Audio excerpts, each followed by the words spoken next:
Harden, it's real simple. The Warriors are better the more Steph Curry has the ball in his hands. The Rockets are actually better when Chris Paul has the ball more than James Harden. That's really the rub on that. I think the Rockets are actually a better team when Chris Paul gets 10, 12 assists. They're 12-0 this year when he has over 10. That means the more Chris Paul has it, can set up James Harden, the less James is sitting there dribbling the ball and doing the ISO thing, the better they are. It's the opposite with Golden State. The more Curry, the more dribbles, the more shots, the more he plays, the more minutes, the better they are. Always, even with other stars on the team. By the way, some timing is important in life. You know, it used to be if you were like, let's say you were a little kid and you were kind of nerdy.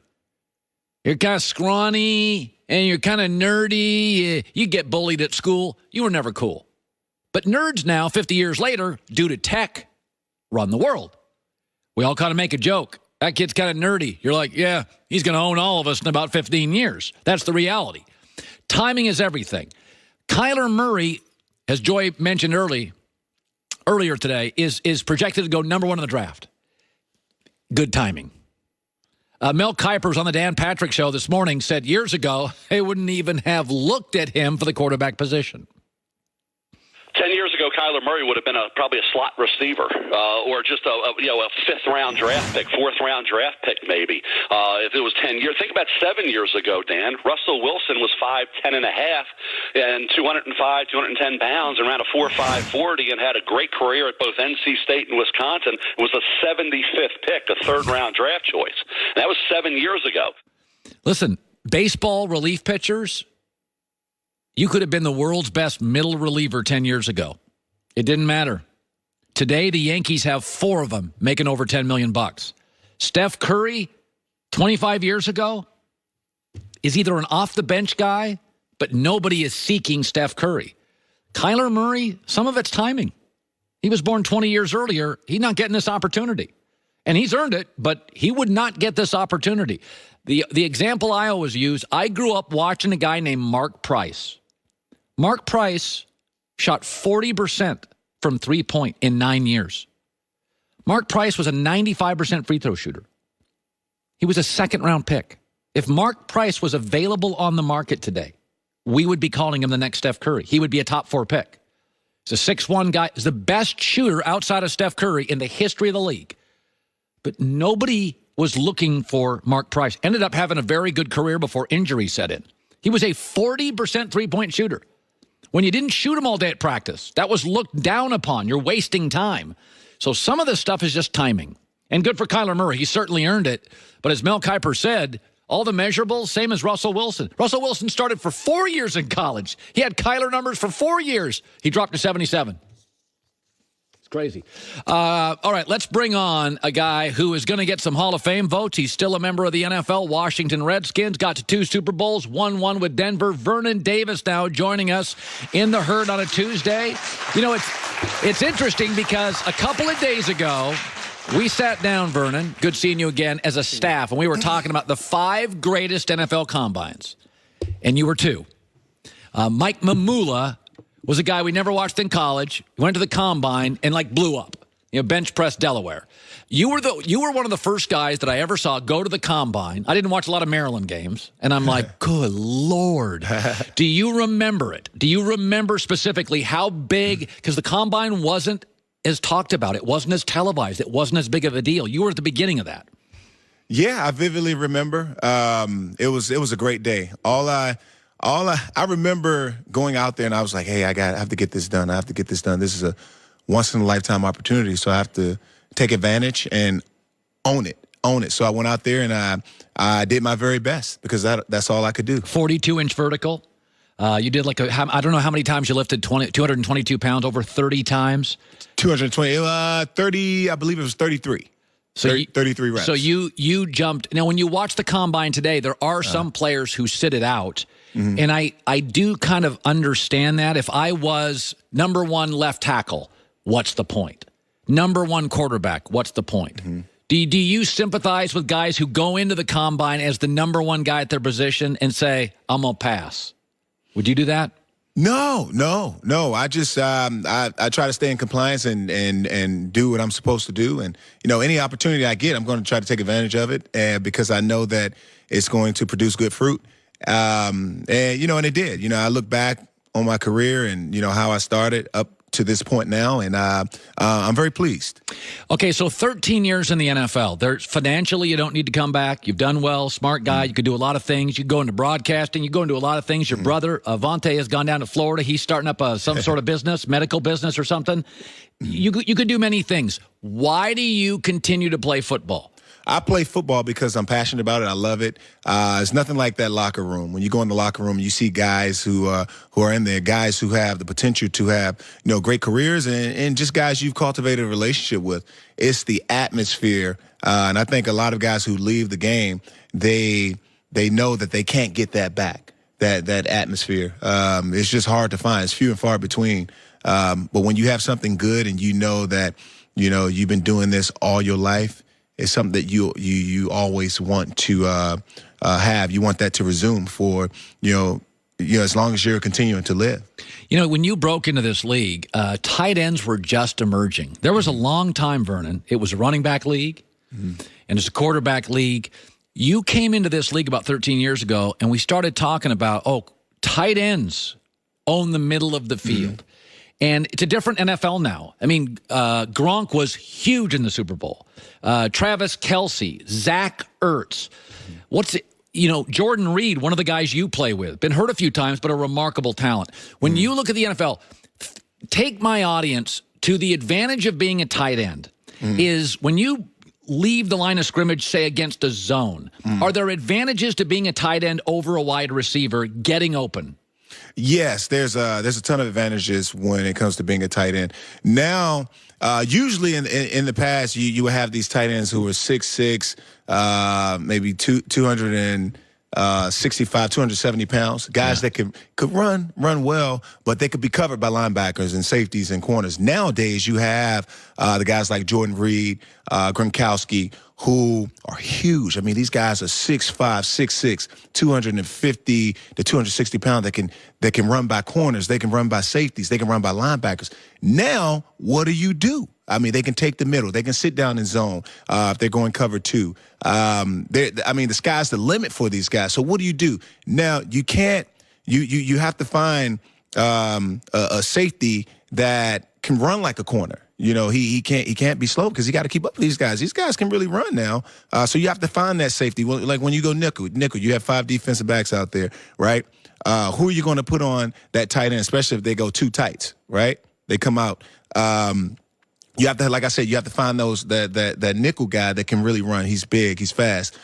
Because tight ends nowadays, the tight end position has really evolved. By the way, we have multiple guys now who are basketball players who move into football. Right. And again, the Colts have one of them. They're long.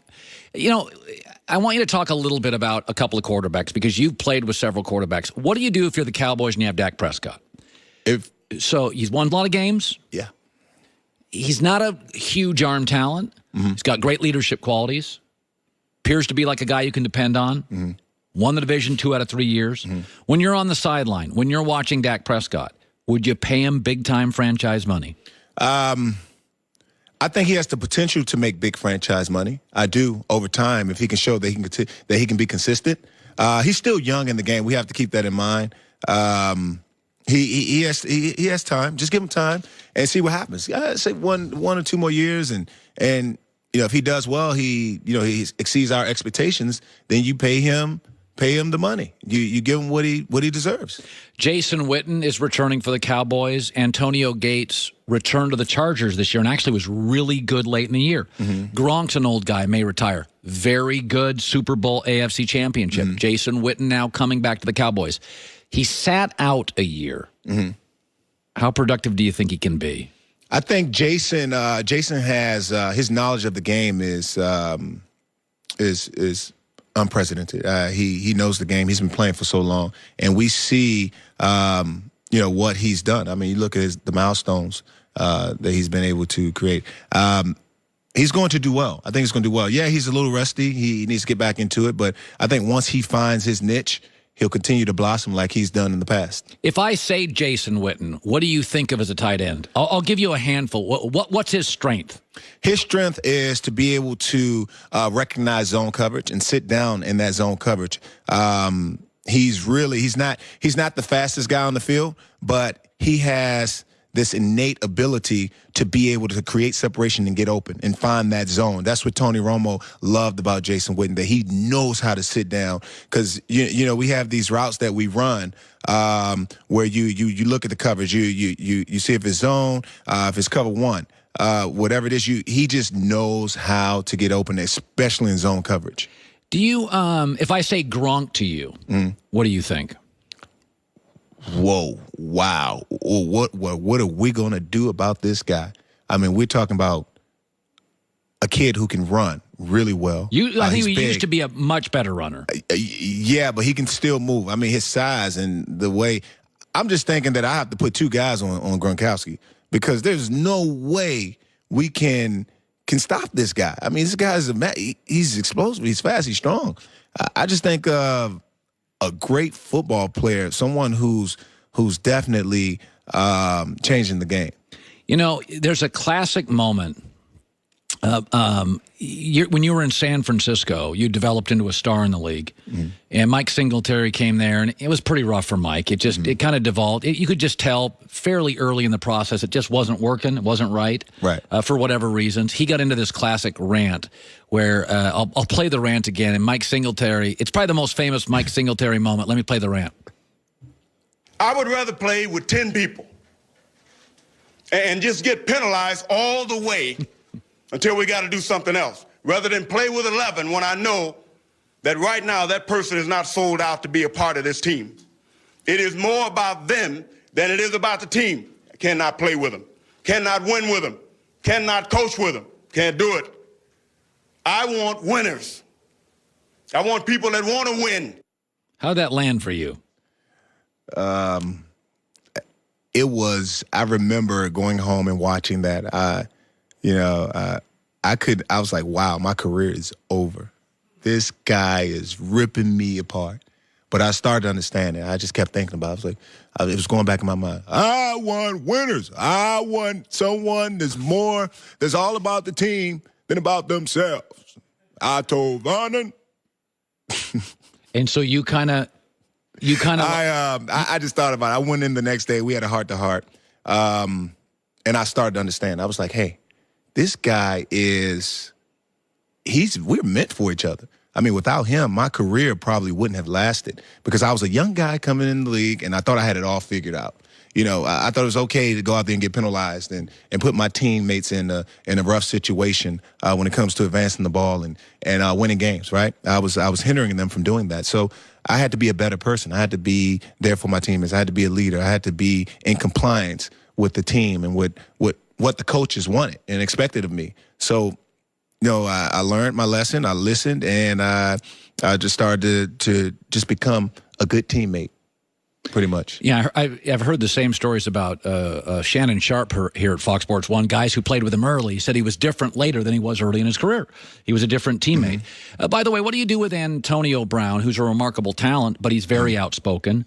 Yeah. If you represented Antonio Brown, you're his agent tomorrow, and what would you tell him? Now, he's calling out Ben. He's calling out Tomlin. He said something the other day, which I don't think is great, when he said, I don't need football, which is probably true. There are certain things in life that are true. I'm not sure you should vocalize them. If you were his agent, what would you tell him? I know from the past, and sometimes we get these players that come in who are, they're stars. They're unbelievable when you watch them play on Sundays. I know Antonio wants to make it known that, hey, this is what I want.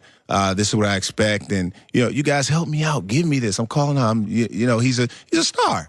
I would help him. I would give him advice. I would advise him to do things differently. Just say great things about, always be there to support your teammates, even though when things aren't going well for you. Because it's, at the end of the day, from learning my lesson, I learned that it's not about me. It's about the team. If we're making decisions, we're making them together. We're going to support each other. Even when I know someone's wrong, I have to encourage them and be there for them because I know that as long as I'm playing this game, I'm not going to always be who I am. At some point, my career is going to decline. I'm going to decline, and someone's going to come in and say the same thing about me. So we just have to be compassionate when it comes to our teammates and others, and always come from a benevolent place when we're talking about people, because you never know what someone's going through. Yeah, the other thing about the NFL is, I was saying this earlier, you could have played other sports. Some of you guys at 14 years old could have played hoops, and you could have done multiple things. Right. They said A-Rod, by the way. If A-Rod wanted to, he could have been a quarterback. He could have been a baseball player. Yeah. Football is a sport that really tests your discipline. Yeah. You wear a helmet. You're not going to make money, and you're going to get cut. Right. You don't get 10-year contracts. The league doesn't mostly market you. The football players, I was thinking about this the other day, that I know that are friends of mine, they almost all share a common trait. They're very disciplined. Football, in a weird way, has a military feel to it. You get in line behind the sergeant. You show up every day. You play and work hurt. In baseball, you get a 13-year no-cut deal. In basketball, you're promoted over the sport. I mean, often the star's bigger that Giannis is the Bucks, right? But in football, you don't get a lot of leeway. Yeah. It's Vernon, it's hard emotionally. Yeah. They beat you up. Don't you feel like sometimes you're constantly giving to football, or do you feel it gives you back? I feel like I'm constantly giving to football, but I have so much respect and love for this game, past, present, future.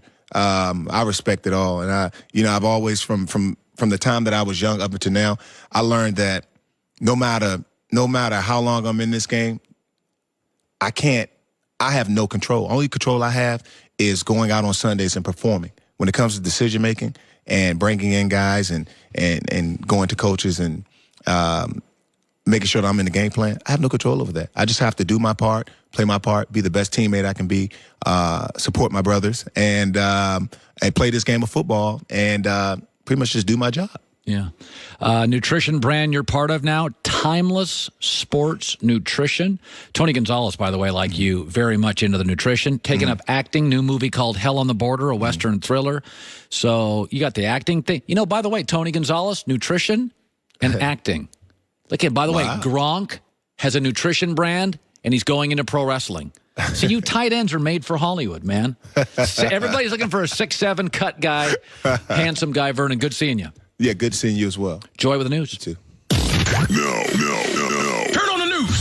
This is the Herd Line News. So we've talked a lot today about how the Lakers' nightmarish season pretty much ended last night with a loss to the Clippers. Yeah. Kyle Kuzma also went down with an ankle injury, which added to a long list of injuries this season, whether that be Kuzma, LeBron, Rondo, Lonzo, or Ingram. And